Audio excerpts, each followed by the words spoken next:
Patay ang dalawang lalaki matapos pagbabarilin sa Cagayan de Oro City. Menor de edad ang isa sa kanila. Makibalita tayo kay Sozi Alamban ng GMA Northern Mindanao.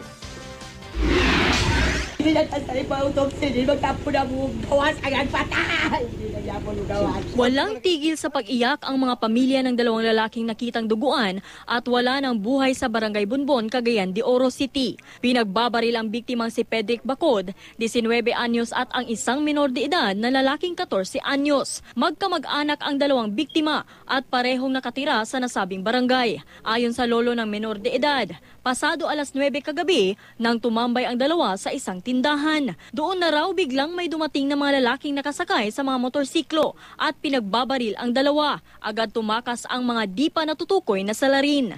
Buto-buto.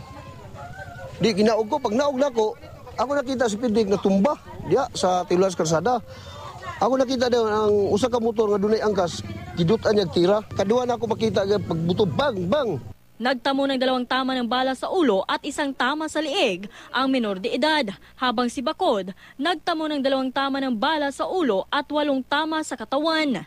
Nausay lagi makuan si mama kay ingani maglakaw-lakaw, makadlawnan usahay, magkabalon sa buhaton niya. Sa crime scene, nakakuha tayo ng 18 fire cartridge case and 7 fired bullet, all of which are caliber 45. Patuloy ang investigasyon. Umaasa ang pamilya ng mga biktima na makakamit nila ang hustisya.